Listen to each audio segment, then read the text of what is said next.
Na tarde de 13 de agosto, chega a Pequim João Goulart, vice-presidente da República dos Estados Unidos do Brasil.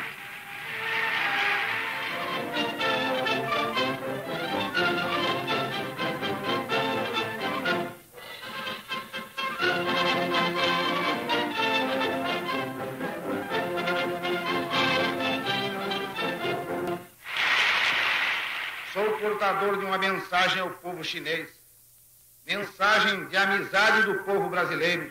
Estou certo de estar contribuindo para a maior aproximação dos nossos povos, que podem e devem ser bons amigos.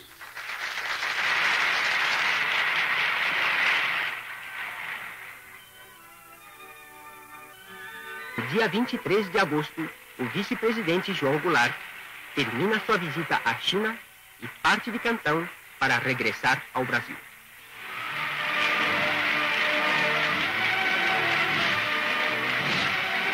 Que se estreitem cada vez mais a amizade e a unidade e a cooperação entre os povos da China e do Brasil.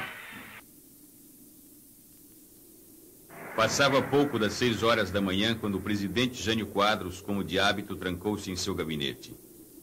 Naquele dia, porém, ele rascunhou os termos de sua renúncia que horas depois encaminharia ao Congresso Nacional, despertando os políticos de uma sonolenta sessão de sexta-feira. Sem que nada em sua expressão ou nos seus gestos traísse a decisão tomada, Jânio compareceu à cerimônia do Dia do Soldado. Vencido pelo que chamou de forças terríveis em seu bilhete de renúncia, foi fotografado pela última vez como presidente ao lado das forças ocultas. O ministro da Marinha, Silvio Eck, soou o alerta. Dar posse ao vice-presidente João Goulart era levar o país a uma guerra civil. Estava montado o cenário para o golpe. O presidente Jânio Quadros renunciou ao mandato em 1961, depois de 7 meses no governo, e o Brasil passou a viver um clima de instabilidade política. A União Democrática Nacional, a UDN, comandou uma forte oposição à posse do vice-presidente João Goulart, que estava em viagem à China. A partir da campanha da legalidade, liderada pelo então governador do Rio Grande do Sul, Leonel Brizola, João Goulart teve respaldo para voltar ao Brasil. Mas o vice-presidente só tomou posse depois de um acordo político, em que foi implantado o regime parlamentarista. O acordo garantiu que os militares não interferissem no processo. Jango, 7º filho do casal Vicente e Vicentina Goulart, ricos proprietários de terras, teve uma convivência espontânea com os peões da fazenda. A juventude passada em Porto Alegre foi dividida entre a alegria da vida boêmia e os rigores da academia. No país dos bacharéis, também formou-se em direito e fez rápida escalada política. Deputado estadual em 47, federal em 50, secretário do Interior e Justiça no Rio Grande do Sul, presidente nacional do PTB. Em 1954, quando Getúlio precisou trocar os acenos por compromissos com as classes trabalhadoras, Jango saiu da sombra, convocado para o Ministério do Trabalho. João Goulart, aos 36 anos, representou o desejo de Vargas de injetar sangue novo na política brasileira. Jango assumiu o ministério quando os marítimos em greve lutavam por melhores salários. Mediou o conflito favorecendo com sua influência as reivindicações dos grevistas. Para comemorar o 1º de maio, preparou um presente justo para os trabalhadores: o aumento de 100% no salário mínimo. Getúlio concedeu o aumento, mas demitiu Jango porque o reajuste salarial acendeu o rastilho de uma crise militar que explodiu num manifesto assinado por 42 coronéis. Ele, cercado por elementos de esquerda no seu ministério, começou a tomar medidas que preocuparam os chefes militares. A visita à União Soviética no final de 1960 fez do vice-presidente João Goulart o primeiro dirigente latino-americano a furar a barreira ideológica armada pelo Ocidente em torno de Moscou. Recebido por Alexei Kosygin e Leonid Brezhnev, altos dirigentes soviéticos, ampliou os horizontes políticos do Brasil. Rompendo o alinhamento automático com os Estados Unidos, projetou o país na vanguarda das nações não alinhadas. Em agosto de 1961, O aperto de mão com Mao Tse-tung fez de João Goulart novamente pioneiro, desta vez aproximando o Brasil do terceiro mundo. Jango rompeu as barreiras que separavam o Ocidente da República Popular da China. Meus amigos chineses, nestes poucos dias de convívio com o povo chinês e com os seus dirigentes, pude ver que esta não é a velha China, cheia de lendas e superstições, que os povos ocidentais encaravam com um misto de vago temor e uma admiração reverencial pelo desconhecido. O vosso país dá-me a sensação de uma renovada juventude dentro de si mesmo. Ao primeiro contato convosco, diante da recepção calorosa que nos proporcionastes, senti-me como se estivesse hospedado na casa de um velho e bom amigo.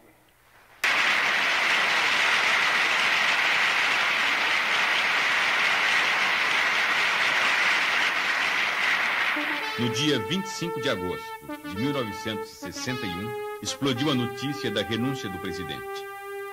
Jânio deixou Brasília e se isolou na base aérea de Cumbica, em São Paulo, onde aguardou o desfecho dos acontecimentos. Na dúvida, um de seus homens de confiança levou junto a faixa presidencial. Com o vice-presidente no exterior, o presidente da Câmara, Ranieri Mazzilli, assumiu interinamente a chefia do governo. Os ministros militares tentaram impedir o retorno e a posse de Jânio. O meu primeiro gesto foi de oferecer garantias ao presidente Jânio Quadros, porque achávamos, nos primeiros momentos, que ele havia sido vítima de um golpe. Finalmente eu consegui uma comunicação através do jornalista Castelo Branco com a base de Cumbica, em São Paulo. E o presidente Quadros mandou me dizer que realmente havia renunciado. A partir daquele momento, passamos a dirigir todo o nosso protesto, reivindicando a posse do vice-presidente. E houve uma grande mobilização estudantil. A diretoria da UNE decidiu deslocar a sede da União Nacional dos Estudantes para o Rio Grande do Sul, para ali, juntamente com o povo gaúcho e com o povo brasileiro, participar intensamente da campanha da legalidade. O povo nas ruas, a resistência no Sul, a divisão nas Forças Armadas, devolveram ao Congresso Nacional o controle do processo político. Desta vez, os políticos não debatiam o impedimento de Jango, mas a sua posse. A legalidade foi restabelecida com uma solução de compromisso. O Congresso aprovou a emenda parlamentarista. No senta-levanta da votação, ainda havia indecisos.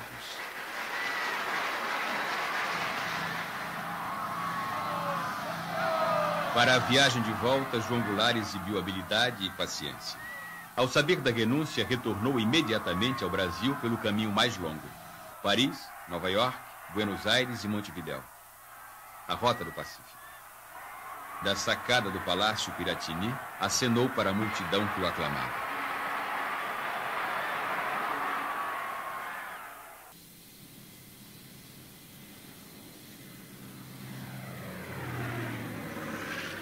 Na chegada a Brasília, políticos e militares se confraternizavam diante da solução pacífica da crise. Até mesmo os que haviam apostado no veto militar foram receber o novo presidente.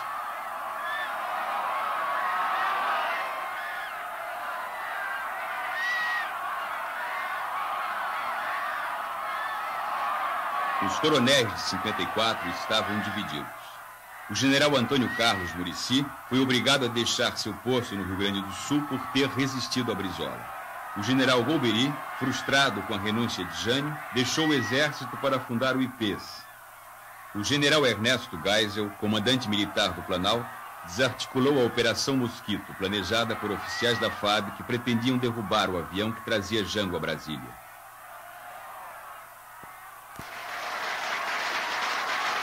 No dia 7 de setembro de 1961, Jango assumiu a presidência da República e anunciou que seu governo pretendia marcar uma nova independência do Brasil. Sabem os partidos políticos, sabem os parlamentares, sabem todos, inclusive por ter Primeiramente, inclino-me mais a unir do que a dividir. Prefiro pacificar a acirrar ódios. Prefiro harmonizar a estimular ressentimentos. Em maio de 1962, o governo anunciou o propósito de alterar o artigo 141 da Constituição, que determinava a indenização prévia e em dinheiro para áreas desapropriadas. Sem esta mudança, a reforma agrária se transformaria apenas num grande negócio para especuladores. A luta ideológica ocupou as ruas. A propaganda de direita fazia de Cuba o pretexto para exibir em público suas velhas fantasias. A esquerda acreditava no sucesso do modelo cubano. A mobilização política em defesa do governo de Fidel Castro estava espalhada pelo Brasil. Senhor delegado de polícia, nós estamos num país constituidamente democrático. Nós estamos num país, senhor delegado de polícia, não há de ser nada. Não há de ser nada porque daqui... Em Pernambuco, na cidade de Caruaru, o líder comunista Davi Capistrano, que seria tragado pela violência do Estado nos anos 70, sofria a intolerância dos anos 60. Apelo para a classe operária de Caruaru. Eu convoco todos os membros do Partido Comunista em Caruaru. A União Nacional dos Estudantes foi alvo dessa ação terrorista dos grupos de extrema-direita. O movimento anticomunista desencadeou uma ação contra a União Nacional dos Estudantes, metralhando a sede da UNE. Na verdade, o que estava ocorrendo é que se organizava no Brasil uma corrente fascista, organizações paramilitares que se organizavam, a direita se organizava, financiado por organizações estrangeiras, posteriormente, inclusive, tomou-se conhecimento disso. Tudo isso com uma razão muito clara: impedir a participação do povo na política, conter a participação dos trabalhadores, conter a participação da classe operária, conter a participação dos trabalhadores rurais, conter a participação dos estudantes. O lance mais ousado do governo brasileiro foi sua política externa. O Itamaraty estabeleceu a diplomacia do não alinhamento, desatando os nós que prendiam os interesses do Brasil às decisões tomadas em Washington. O governo reatou relações com a União Soviética, votou contra a política colonialista na África e apoiou o direito de Cuba à sua autodeterminação. A política externa esbarrou nas fronteiras da dependência econômica. A pressão norte-americana levou o ministro Santiago Dantas a Washington, onde, sob um clima frio, negociaria os limites da dívida brasileira.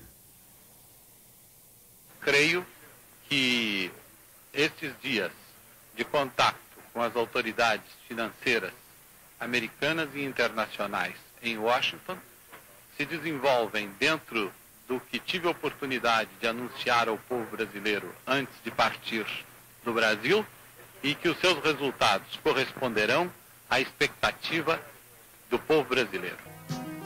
Na agenda de Jango, a prioridade era a renegociação da dívida externa. Para Kennedy, o importante era a definição das regras políticas no Brasil. Na ONU, Jango explicou pessoalmente à imprensa internacional o significado das nacionalizações. A necessidade que nós sentimos de colocar em pauta a desapropriação das companhias dentro de fórmulas de entendimento foi exatamente pelas dificuldades que elas estavam criando no momento no meu país. Poderemos estimular o investimento de capital estrangeiro se dermos a esse mesmo capital uma compensação justa. Quando eu falo justa, é exatamente para expressar o pensamento do país de justiça. Ela não pode ser também, não pode obter também lucros excessivos. O Departamento de Estado mandou ao Brasil 2 estrelas: o pálido glamour do galã John Gavin e a fé ensaiada do padre Patrick Peyton, pároco de Hollywood, preferido por 9 entre 10 estrelas de cinema. Para mobilizar as camadas médias da sociedade, Padre Peyton organizou uma cruzada religiosa sob o lema "A família que reza unida permanece unida". O objetivo era unir católicos contra comunistas. A oposição transferiu a capital para Washington. Os empréstimos de dólares negados ao governo brasileiro financiavam diretamente as administrações dos governadores hostis a João Goulart. A Casa Branca era a sede do governo, por onde transitavam com desembaraço Carlos Lacerda e Adhemar de Barros. Examinei o problema das favelas e o presidente ficou vivamente impressionado com os dados que eu lhe mostrei. O Rio de Janeiro, por exemplo, tem um déficit anual de 10 mil casas para as pessoas morarem e acumulou esse déficit durante 10 anos, o que significa que temos um déficit só no Rio de Janeiro de 100 mil casas. E o presidente não só ficou impressionado, como comunicou-se com o Sr. Goodman no sentido de acelerar os projetos em andamento a respeito de favelas na Guanabara. Com o presidencialismo à vista, as eleições de 1962 ganharam maior importância. No jogo eleitoral, a direita abriu seus trunfos. Para conter o avanço da esquerda, o Instituto Brasileiro de Ação Democrática, IBAD, ponta de lança do IPES, despejou mais de 2 milhões de dólares na campanha, sustentando a propaganda de 250 candidatos à Câmara Federal e vários governadores. O derrame de dólares não conteve a vitória de políticos comprometidos com as reformas. A bancada da UDN diminuiu e a do PTB aumentou. O PSD manteve a maioria. O novo Congresso ganhou outras feições. Os políticos reagruparam-se em frentes. De um lado, a Frente Parlamentar Nacionalista. Do outro, a Ação Democrática Parlamentar, trincheira da reação contra as reformas.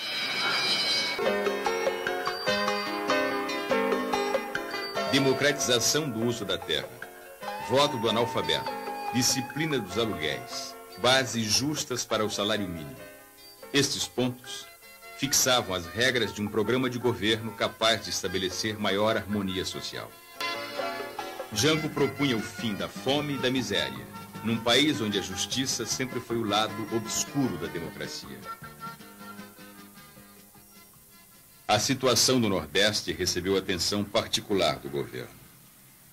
Sobre os planos do presidente, recairiam em 64 as mesmas acusações feitas a ele, ministro do Trabalho, em 54. Fomentador de greves, articulador da luta de classes, inimigo do capitalismo. Os trabalhadores rurais, mobilizados pelo processo de transformação social, eram despertados contra a secular miséria do campo. A perspectiva de pequenas mudanças num país de grandes desigualdades reacendeu ilusões. Milhares de trabalhadores, sem terra e sem trabalho, embarcaram nesse trem de esperanças, saltando das páginas da literatura para o cenário político. Jango, com as reformas, fez o Brasil viver sua utopia. O presidente precisava do apoio dos quartéis. A tradição de intervenção militar na vida política já não tinha sabor de aventura. O improviso da década de 20 deu lugar à ideologia no final dos anos 40.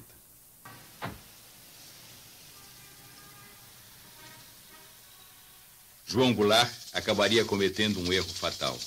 Como tantos outros governantes progressistas da América Latina, pagou pela ingenuidade de tentar resolver a questão militar na mesa de almoço. A conspiração contra Goulart já estava adiantada. Os telegramas confirmam que o próprio ministro da Guerra de Jango, general Amaury Cruel, integrava o grupo de militares que articulavam os planos para o golpe de Estado. Reunidos em palácio, eles teriam jurado mais uma vez fidelidade ao presidente e respeito à Constituição. Bombardeado pelos sindicatos e pelos empresários, o plano trienal não saiu da gaveta. Como remédio para a crise econômica, tinha um efeito insuportável para o governo: a contenção dos salários. O Comando Geral dos Trabalhadores, completamente absorvido pelos debates institucionais, abandonou o fortalecimento de suas bases sindicais. O CGT trocava o trabalho na linha de produção junto aos operários pela atuação na linha de frente junto aos políticos. A greve era uma palavra de ordem só atendida pelos trabalhadores das empresas estatais, às vezes com o apoio discreto dos operários da indústria e do comércio. Quando o comando dos trabalhadores percebeu o equívoco, era tarde. O mês de março já se aproximava. Jango pretendia reformar a face do capitalismo brasileiro, diminuindo as desigualdades sociais, dando-lhe um aspecto mais humano, menos selvagem. Entre seus aliados, muitas vezes seus objetivos eram confundidos com a intenção de acabar com o capitalismo. Outras tantas, de não pretender acabar com o capitalismo. Tinha que compor sua estratégia de ação, lutando ainda contra o desconforto pessoal de ser o presidente rico de um país pobre. O presidente não desprezava a influência da igreja.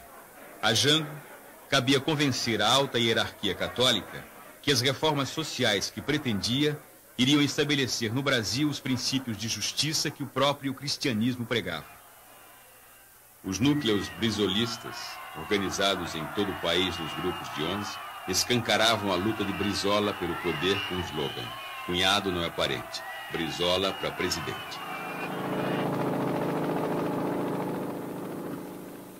As ligações de parentesco eram um obstáculo que a Constituição impunha. A proposta de alteração na lei municiou o arsenal da propaganda contra o governo.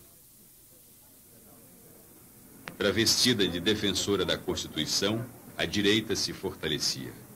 O alarido da campanha convenceu a classe média, setores militares, igreja e empresários de que o governo queria mudar a Constituição para acabar com a democracia.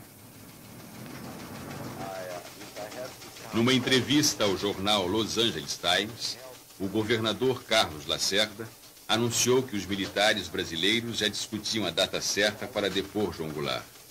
Os ministros militares, indignados, pediam a punição de Lacerda.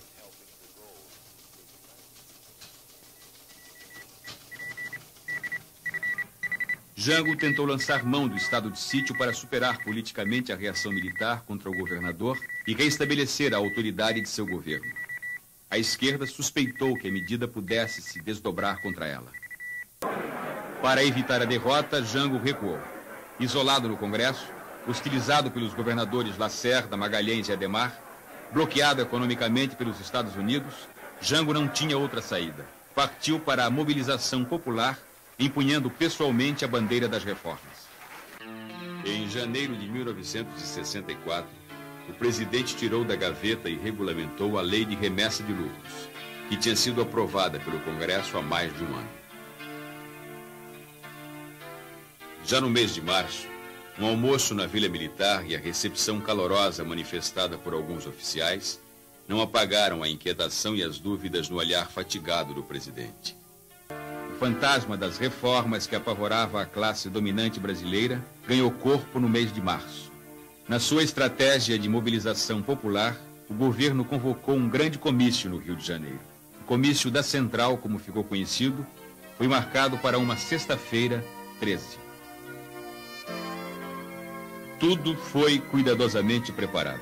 Dos alto-falantes à segurança, nada podia sair errado quando o presidente levasse a mensagem das reformas ao povo. Estava pronto o cenário para o último ato. 13 de março de 1964.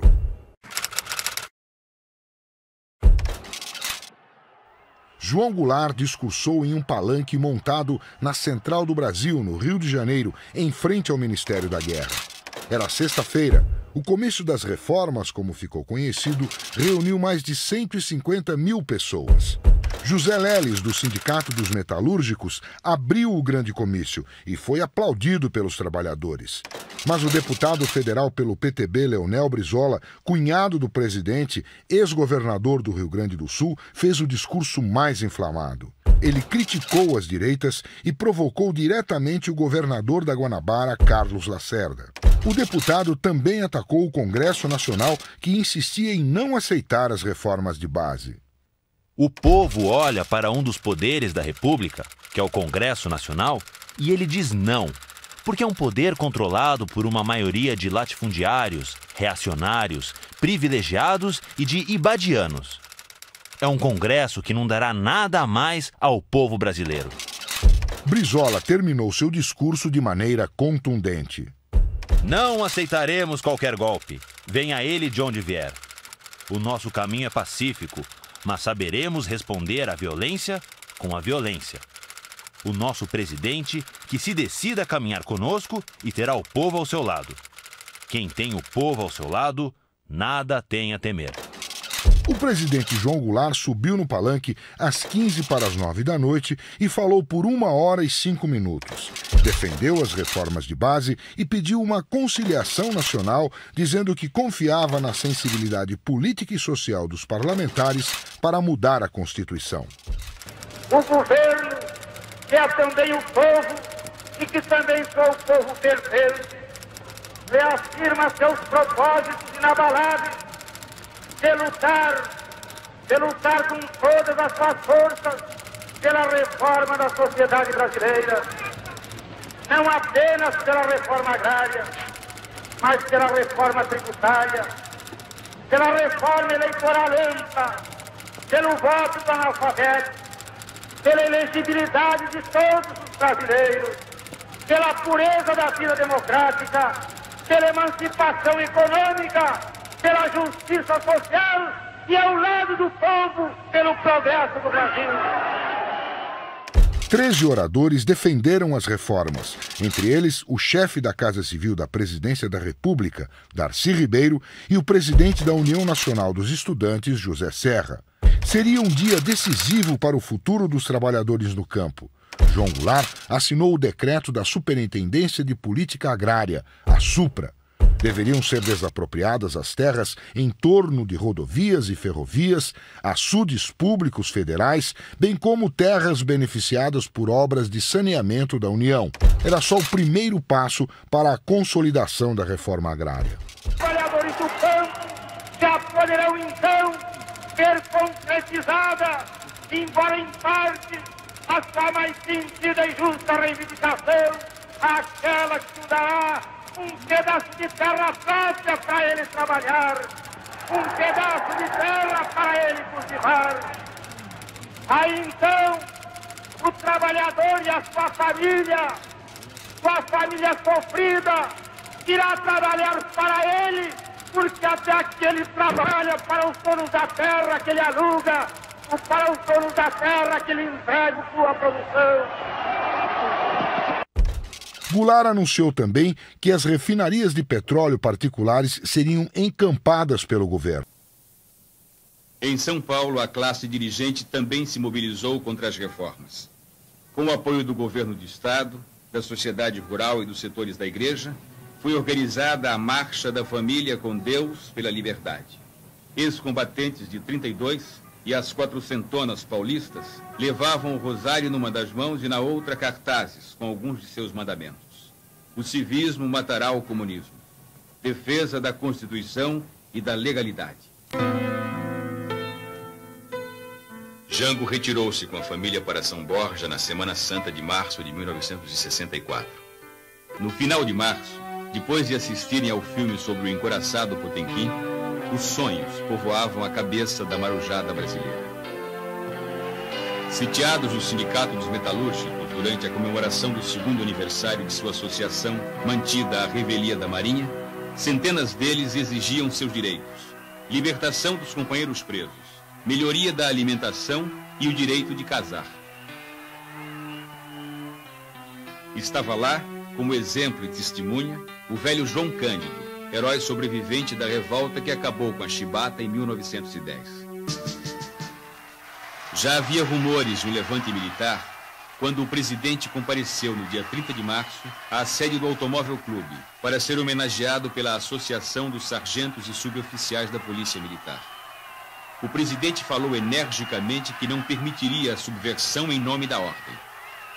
Seu improviso de saudação aos subalternos era uma advertência tardia aos oficiais superiores.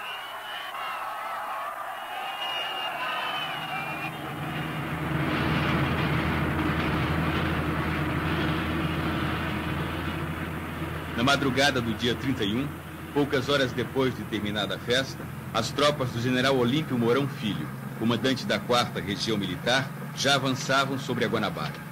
O levante, vindo de Minas Gerais, precipitava o golpe.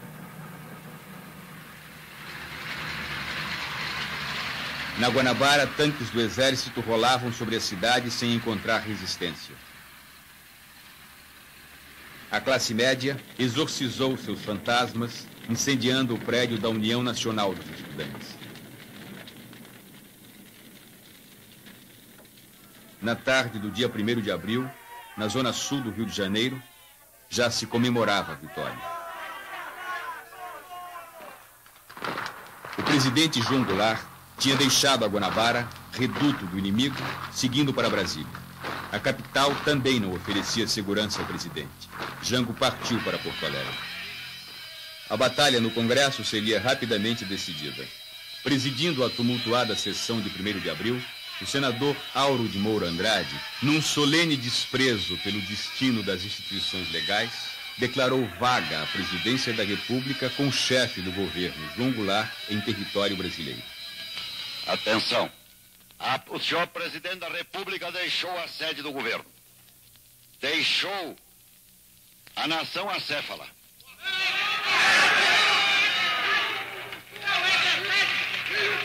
Numa hora gravíssima da vida brasileira,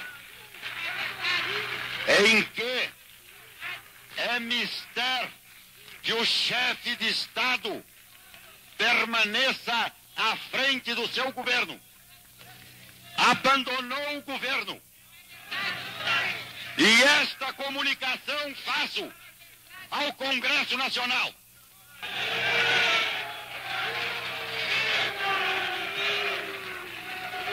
Sob a nossa responsabilidade, a população do Brasil, o povo, a ordem. Assim sendo, declaro vaga a presidência da República.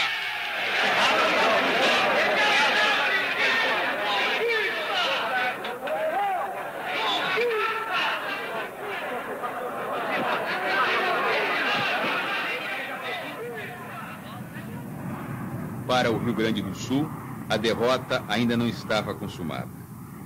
O ex-governador Leonel Brizola usava pelo rádio sua melhor arma.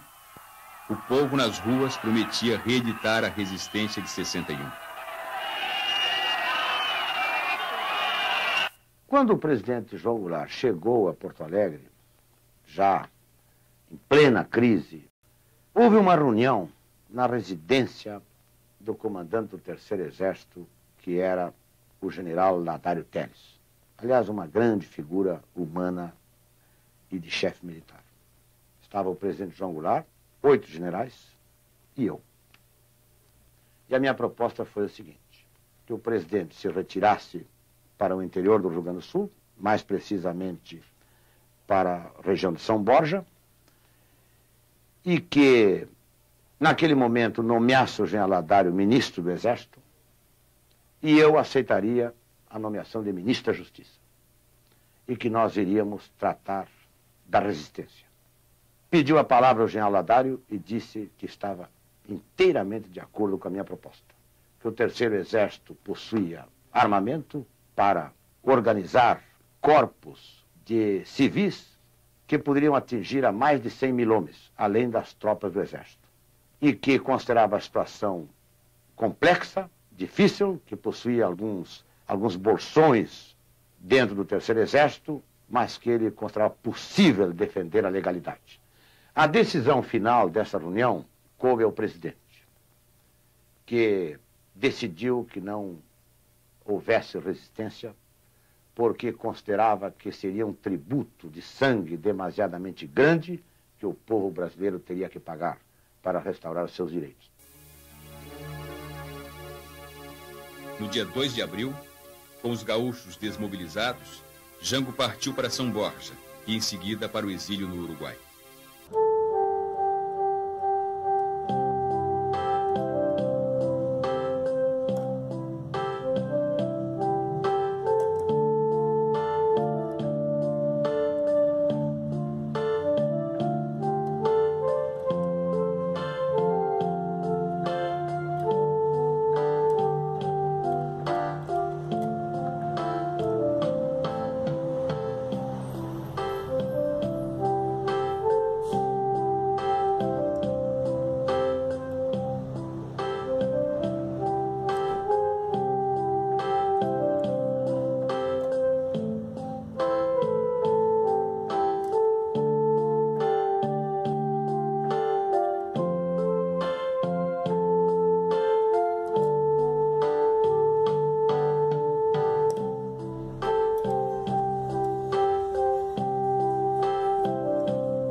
Rio, a polícia de Carlos Lacerda prendeu a missão comercial chinesa acusada de terrorismo. Coube ao velho defensor de presos políticos Sobral Pinto provar a inocência dos diplomatas. O líder comunista Gregório Bezerra, arrastado pelas ruas do Recife, foi jogado na cadeia.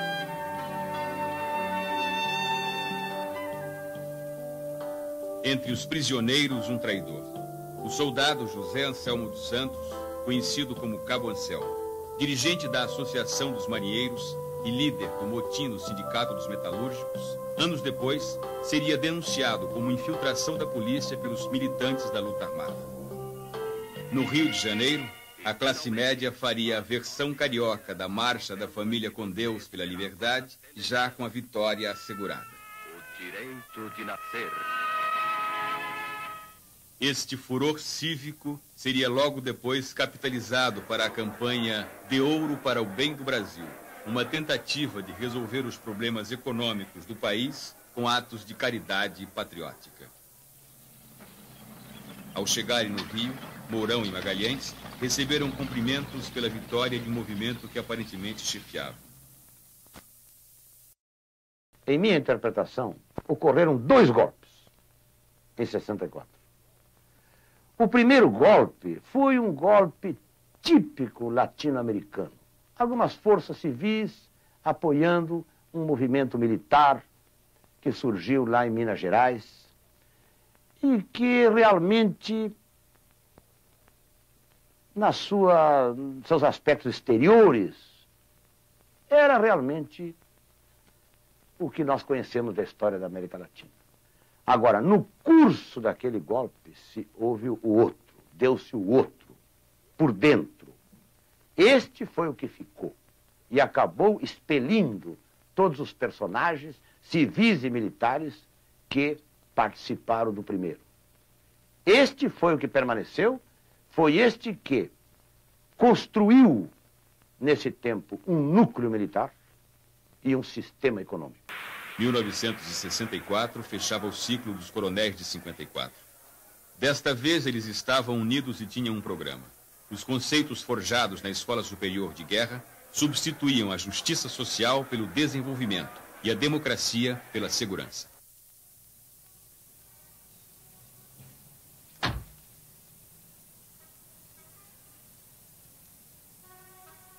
O Ministério Castelo Branco tinha políticos udenistas e tecnocratas agora a serviço da nova ordem. Mas o verdadeiro núcleo do poder após 64 estava nas mãos dos companheiros de armas. O general Costa e Silva no Ministério da Guerra, o general Ernesto Geisel na chefia da Casa Militar e o general Goberido Couto e Silva, que com as fichas do IPES montou o Serviço Nacional de Informações. O governo Castelo Branco recompôs antigas alianças. Revogando a lei de remessa de lucros, reestabeleceu a crença dos Estados Unidos na democracia brasileira. Anulando o decreto de desapropriação de terras improdutivas, tranquilizou os grandes proprietários rurais. Com as novas diretrizes econômicas, o Fundo Monetário Internacional veio em socorro do aliado. O controle rigoroso dos salários financiaria o desenvolvimento e o combate à inflação. Depois de mandar para a prisão ou para o exílio as principais lideranças de esquerda e do movimento sindical, os militares desfaziam as ambições de seus aliados civis. Ademar de Barros, governador de São Paulo, se apegou a Castelo Branco, mas foi demitido e cassado, acusado de corrupção. O sonho de Lacerda chegar à presidência acabou quando o Marechal Castelo Branco prorrogou seu próprio mandato, cancelando as eleições presidenciais de 1965. O fazendeiro Jango, exilado no Uruguai, vivia a angústia e as incertezas da espera. A volta, tão desejada, não tinha data marcada. A amargura daqueles dias tirava até mesmo dos aniversários dos filhos o sabor da festa.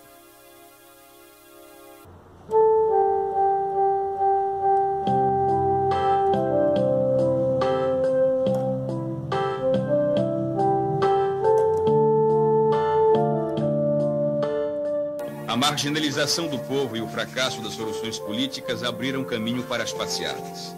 Os movimentos de protesto promovidos por estudantes, intelectuais e profissionais liberais, violentamente reprimidos, levaram à radicalização.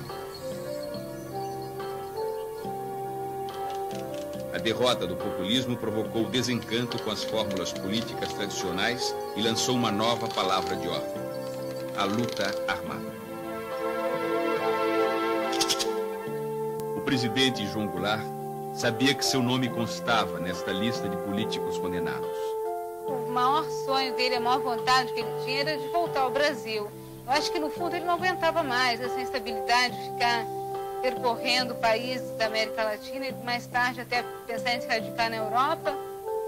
Porque a vontade que ele tinha, a esperança que ele tinha, era de poder voltar ao Brasil. O sonho de retorno terminou no dia 6 de dezembro de 1976. Na sua fazenda em Mercedes, na Argentina, ao lado de Maria Teresa, morreu de um ataque cardíaco.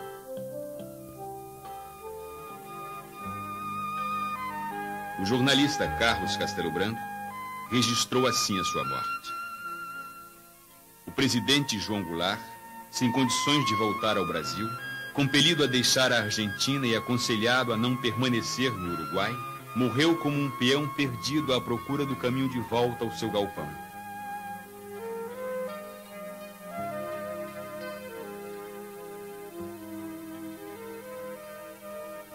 Seu desejo de voltar era muito forte. Na fração de tempo que separa a vida da morte, voltaram as imagens da juventude em São Borja, da sua posse em Brasília, do 13 de março na Central, do enterro de Vargas.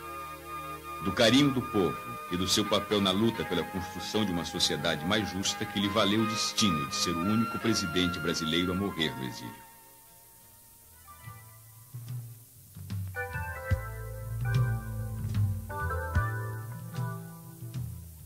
No dia 7 de dezembro, o corpo de João Goulart atravessou de volta a fronteira do Brasil para ser enterrado em São Borja. Haviam-se passado 12 anos desde que ele saíra para o exílio. A família, os amigos e ex-auxiliares estenderam sobre o caixão do ex-presidente da República a bandeira da anistia. O silêncio foi a versão oficial do governo. Mamãe, mamãe, não chore. A vida é assim mesmo, eu fui embora. Mamãe, mamãe, não chore. Eu nunca mais vou voltar por aí. Mamãe, não chore. A vida é assim mesmo, eu quero mesmo, é isso aqui. Mamãe, não chore. Pegue uns panos pra lavar, leia um romance. Veja as contas do mercado, pague as prestações. Ser mãe é desdobrar fibra por fibra os corações dos filhos. Seja feliz, seja feliz. Mamãe, não chore. Eu quero, eu posso, eu quis, eu fiz. Mamãe, seja feliz. Mamãe, não chore. Não chore nunca mais, não adianta. Eu tenho um beijo preso na garganta. Eu tenho um jeito de quem não se espanta. Braço de ouro vale 10 milhões. Eu tenho corações fora do peito.